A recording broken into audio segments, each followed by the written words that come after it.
দর্শক, আপনারা এটা বহরমপুরে কাসিমগঞ্জ বাজার দেখছেন।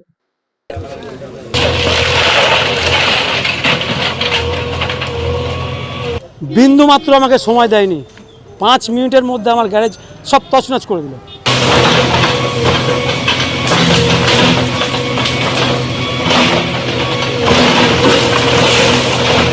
কিছু ব্যবস্থা যদি করে দিতেন আপনারা।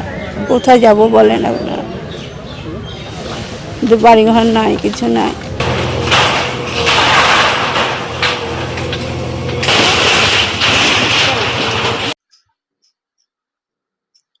দেখলেন এদের প্রতিক্রিয়া। এরা বলতে চাইছে কেউ 20 বছর, কেউ 15 বছর ধরে এখানে বসবাস করছে, কেউ আবার কারো কাছে পয়সা দিয়ে এই দখল কিনেছিলেন। কিন্তু এখন বিজেপি সরকার আসায় এদের উচ্ছেদ করে দেওয়া হচ্ছে। এবং যাদের উচ্ছেদ করে দেওয়া হচ্ছে কারা তারা?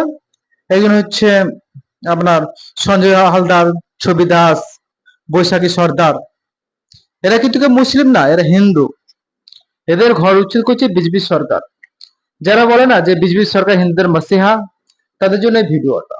এবং যারা যেসব মিডিয়া, যেসব রাজনৈতিক দল বলে নাকি যে বিজেপি সরকার শুধুমাত্র একটা সম্প্রদায়কে টার্গেট করে তাদের ঘর বাড়ি ভাঙছে এবং তাদের প্রতি অত্যাচার করছে, তাদের উপর সরকার জুলুম চাপিয়ে দিচ্ছে, তাদের জন্য এই ভিডিওটা।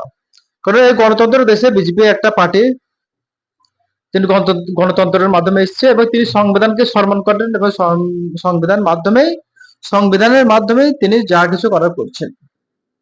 এর তিনি হিন্দু মুসলিম দেখলেন না। তিনি পারতেন, বিজেপি সরকার পারতেন এই হিন্দুদের ঘর বাড়িগুলো রুখতে, কিন্তু এই ঘর বাড়িগুলো রক্ষা করলেন না। তিনি বুলডোজার দিয়ে গুঁড়িয়ে দিলেন।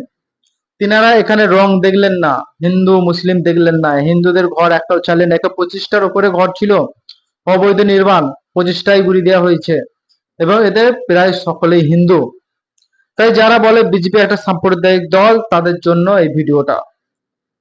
এবং যারা বলে যে বিজেপি হিন্দুদের মাসিহা, তাদের জন্য এই ভিডিওটা।